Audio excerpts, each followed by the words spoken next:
Assalamualaikum warahmatullahi wabarakatuh. Perkenalkan, nama saya Asona Maulana Fahmi dari kelas Teknik Elektronika 3B Politeknik Negeri Cilacap.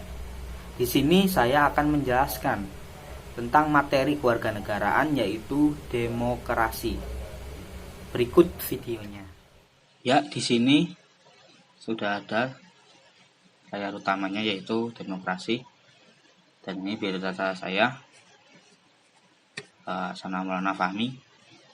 Saya mempunyai NIM 17191047 dan saya diploma 3 Teknik Elektronika. Definisi demokrasi. Demokrasi menurut Abraham Lincoln adalah suatu sistem pemerintahan yang diselenggarakan dari rakyat, oleh rakyat, dan untuk rakyat. Artinya, rakyat adalah pemegang kekuasaan tertinggi dalam suatu pemerintahan, di mana masing-masing dari mereka memiliki hak yang sama dalam upaya mengatur kebijakan pemerintah. Secara umum, demokrasi merupakan suatu sistem pemerintahan di mana semua warga negaranya mempunyai hak dan kesempatan yang sama, setara untuk berkontribusi dalam proses pengambilan keputusan yang mempengaruhi hidup mereka. Dari penjelasan arti demokrasi tersebut dapat disimpulkan bahwa rakyat memiliki kekuasaan tertinggi dalam hal pembuatan keputusan yang berdampak bagi kehidupan rakyat secara keseluruhan. Sejarah singkat demokrasi. Pemerintahan dengan demokrasi telah dikembangkan sejak lama oleh orang Yunani kuno di kota Athena. Mereka mengumpulkan semua orang yang merupakan warga negara di suatu area, tetapi tidak termasuk budak, wanita, orang asing, dan anak-anak yang tidak mempunyai hak pilih. Majelis akan berbincang tentang jenis hukum apa yang diinginkan dan dipilih oleh warga negara. Dewan akan menyarankan undang-undang, semua warga negara diizinkan di majelis. Dewan dipilih dengan undian. Para peserta di dewan akan berubah setiap tahun dan jumlah orang di dewan paling banyak adalah 500 orang untuk beberapa kantor warganya. Untuk memilih seorang pemimpin dengan menuliskan nama pada mereka pada sepotong batu atau kayu. Orang yang suaranya paling banyak akan menjadi pemimpin.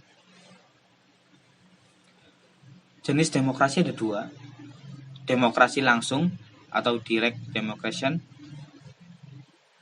Dalam demokrasi langsung, setiap orang memiliki hak untuk membuat hukum bersama. Salah satu contoh modern dari demokrasi langsung adalah referendum. Nah, referendum sendiri adalah istilah untuk jenis cara pengesahan undang-undang di mana setiap orang di masyarakat memberikan suatu untuk itu suara. Demokrasi langsung biasanya tidak digunakan untuk menjalankan negara karena sulit untuk membuat jutaan orang berkumpul setiap saat untuk membuat undang-undang dan keputusan lain. Lalu yang kedua, demokrasi tidak langsung atau indirect democracy. Dalam demokrasi tidak langsung atau representatif, orang memilih perwakilan untuk membuat undang-undang bagi mereka. Orang-orang yang terpilih sebagai wakil adalah wali kota, anggota dewan, anggota parlemen, atau pejabat pemerintah lainnya. Ini adalah jenis demokrasi yang jauh lebih umum.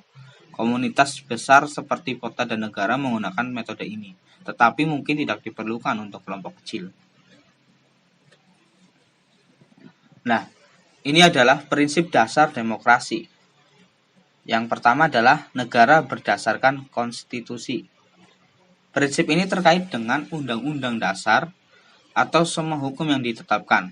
Konstitusi dijadikan landasan dalam berbangsa dan bernegara. Fungsinya sebagai pembatas kewenangan pemerintah dan bisa memenuhi hak rakyat. Dengan begitu, rakyat tidak mendapatkan perlakuan sewenang-wenang dari penguasa. Yang kedua, peradilan tidak memihak dan bebas.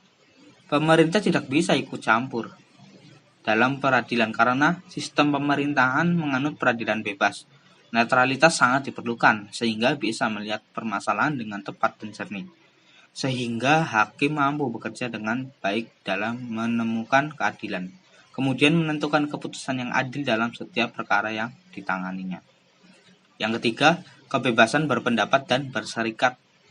Setiap warga negara bebas untuk membentuk organisasi atau berserikat, sekaligus tidak membatasi haknya untuk mengeluarkan pendapat. Namun, pendapat itu tentunya harus disampaikan dengan bijak.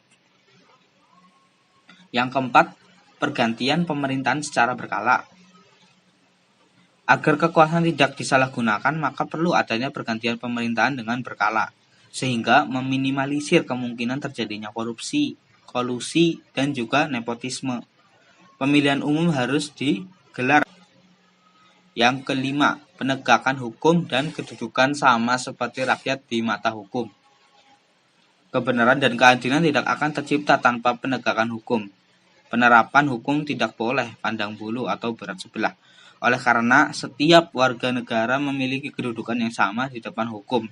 Jadi setiap pelanggaran hukum harus mendapatkan hukuman tegas. Yang keenam, jaminan atas hak asasi manusia. Sistem demokrasi dikatakan berhasil diterapkan kalau dibarengi dengan perlindungan HAM. Karena hak dasar ini adalah hak asasi manusia, sehingga negara juga harus menghargainya dengan tidak pernah melakukan pelanggaran HAM. Dan yang terakhir, kebebasan pers. Pers menjadi media penyaluran aspirasi warga negara sehingga bisa memberikan kritik dan saran kepada pemerintah. Sebagai pemuat kebijakan publik, fungsi lainnya adalah sebagai sarana sosialisasi segala program pemerintah sehingga terjalin komunikasi antara rakyat dan pemerintah. Untuk penerapan demokrasi, sejak Perang Dunia Kedua, negara-negara di dunia telah menerima gagasan demokrasi. Namun, demikian, tidak semua negara di dunia menerapkan demokrasi dalam pemerintahannya. Negara-negara yang tidak menerapkan demokrasi adalah Saudi Arabia, Myanmar, Korea Utara, juga beberapa negara lain seperti Kuba, Brunei, dan Vatikan. Terima kasih kepada pemirsa yang sudah menyimak video barusan. Bila ada pemirsa yang ingin bertanya tentang demokrasi, bisa tulis di kolom komentar yang telah tersedia. Cukup sekian pemaparan tentang demokrasi dari saya, kurang lebihnya mohon maaf. Wassalamualaikum warahmatullahi wabarakatuh.